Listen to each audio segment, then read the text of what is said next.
With this unit, we are now going to step into the world of theory where thinkers begin to define what a city should be. The earliest systematic text came from Vitruvius. He was a Roman architect and engineer of the first century.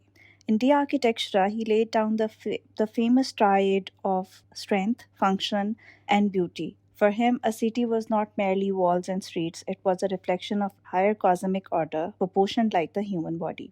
Students, please take a note over here that Vitruvius ties architecture, urbanism, and philosophy into one, and his idea that the city reflects harmony didn't end up with Rome. It was inherited, debated, and reimagined by the later philosophers as well.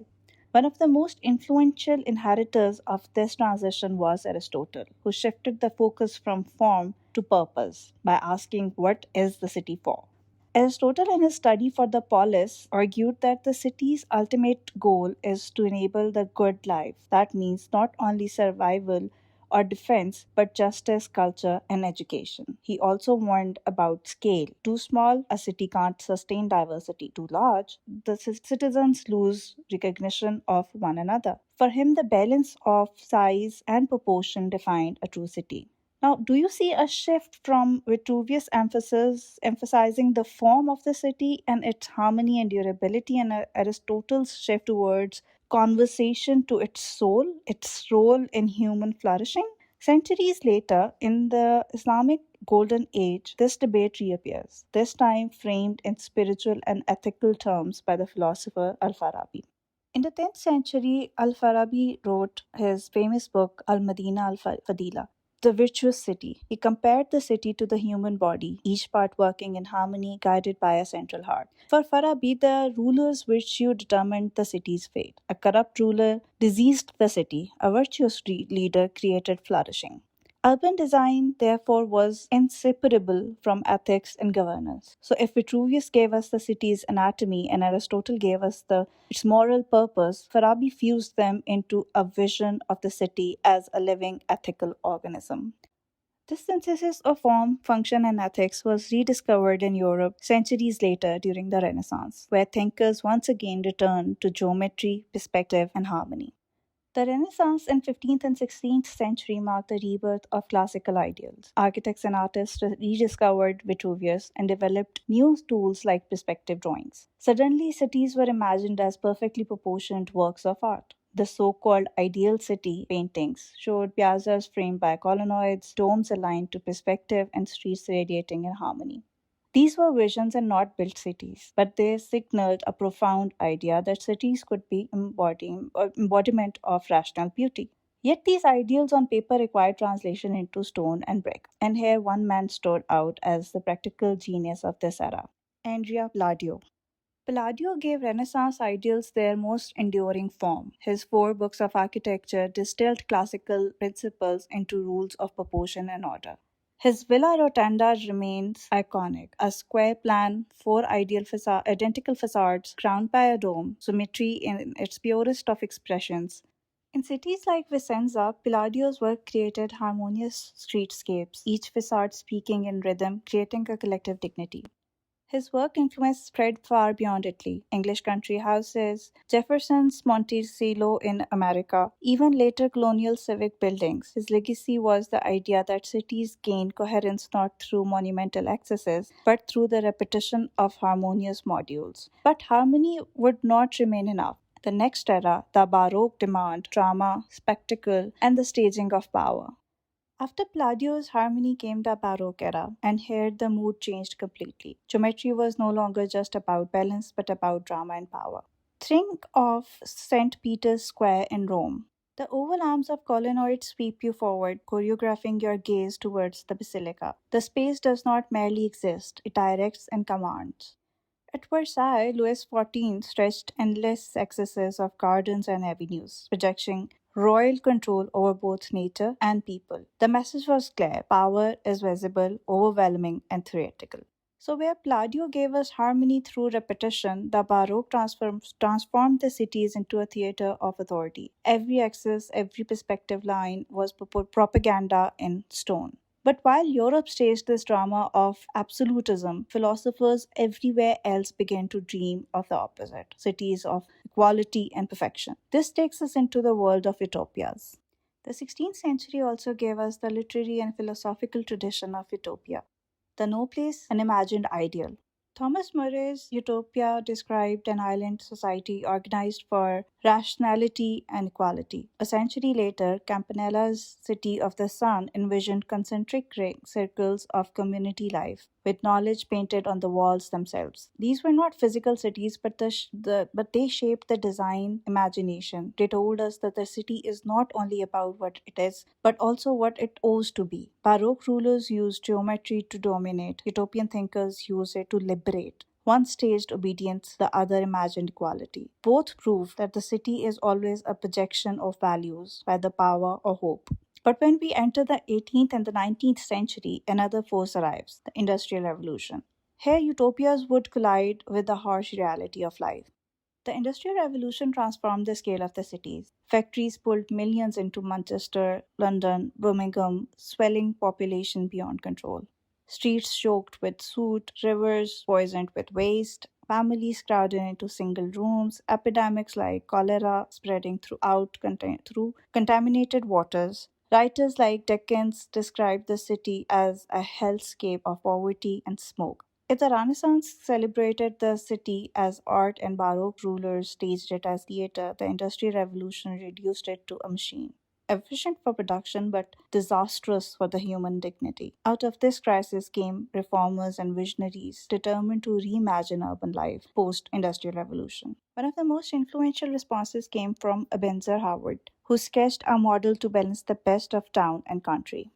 Ebenezer was not a famous architect, but a clerk with imagination. In 1898, he published Garden Cities of Tomorrow, proposing a new model, the Garden City. His famous diagram of the three magnets illustrated the dilemma: a city, a country, and a synthesis of both. His answer was the town country, a self contained community ringed by green belts balanced between work, housing, and nature.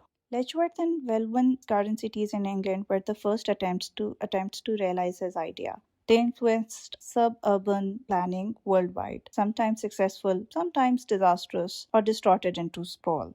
Howard's legacy is clear. Urban design must be about more than efficiency. It must reconcile human settlements with the natural environment. While Howard envisioned balance, across the Atlantic another movement emerged, one that believed civic beauty itself could uplift a society. In America, the City Beautiful movement rose in the late 19th and 20th centuries. Its conviction was simple: a beautiful city would make better citizens. In 1893, Chicago World's Fair, known as the White City, displayed monumental boulevards, colonnade facades, and orderly promenades. Washington, D.C. soon followed with its classical dome and axial avenues. City Beautiful combined monumental grandeur with civic purpose, museums, libraries, and civic centers placed with dignity. Yet critics argue its favored spectacle over solving slums. Still, it established urban design as a moral project, a belief that environments shape behaviors and the civic beauty is inseparable from civic virtue. From Vitruvius to Howard, we have seen a linkage: strength, purpose, ethics, harmony, drama, utopia, crisis, reforms, and beauty. The linkage now sets the stage for the 20th century's most radical expression called modernism. We have just studied the City Beautiful and Howard's green belts, ideas that attempted to make the modern city dignified and healthy. But before these reform movements could be fully digested, a more violent kind of urban transformation had already taken place in Paris. Haussmann. In the 1850s and 1860s, under Napoleon III's directive, perfect Haussmann carved open medieval Paris with broad boulevards. He cut sightlines through dense medieval neighborhoods, created parks and promenades, and built a modern sewer and water network. The effect was immediate: light, traffic flow, sanitation, and a new monumental staging of the city. Although Hosman's work was not just sanitary or aesthetics, the sweeping avenues functioned also as instruments of control, easier for troops to move and harder for barricaded insurrections, also known as opposition parties, to hide. Whole communities were uprooted in this project. The social cost was enormous. The lesson is double edged. Bold urban surgery can create modern civility, but at the cost of displacement and centralization of power. Husband became the model for ambitious civic remaking, and a cautionary tale as well. As we move forward, we will meet thinkers who either embraced the technical rationality Haussmann embodied or reacted against the social cost. From Haussmann's grand reordering, a different 19th century modernism appears, one that sought scientific, egalitarian layouts. Here, one great example is Ildefonso Cerda in Barcelona. If Haussmann was surgical and theoretical, Cerda was a scientist. In 1858, as Barcelona anticipated its expansion, Ildefonso Cerda produced a sweeping grid with long straight avenues, chamfered corners for visibility, and generous block interiors intended as gardens. His language was not monumental but more systematic. Cerda's logic was operational. He thought in terms of circulation, both pedestrian, horse traffic, and later cars, hygiene, both air and sun, and egalitarian access. His grid was not purely aesthetic, it was social engineering device, conceived to avoid slum conditions and to provide equal access of light and air to everyone. Compare the two. Haussmann cut through a city to sculpt it. Serda drew a new matrix intended to organize growth scientifically. Both were 19th century responses to industrial urban pressure, but their values were different: spectacle versus systematic health. Both left enduring marks on modern urbanism. Sarda's rational grid was not universally embraced. A contemporary critique argued that cities were art as much as science, that irregularity in human scale surprises mattered the most. That voice belongs to Camilo Zeta. Camilo Zeta wrote his polemic at the end of the 19th century because he feared the loss of urban atmosphere. His plea was straightforward: cities are not machines, they are work of art. Sita celebrated medieval piazzas where buildings framed spaces irregularly, where approaches, enclosures, and surprises create memorable public life. He attacked the monotony of grids and the sterile vistas of some modern planning approaches. For Sita, legibility came from sequence: an alley opening onto an intimate square, a stair appearing unexpectedly, not from uniform blocks. His idea revitalized a respect for human scale, composition, and the emotional characteristics of civic spaces. Sita's work stands as the artistic counterpart for Sarda's scientific approach and Haussmann's grand gestures.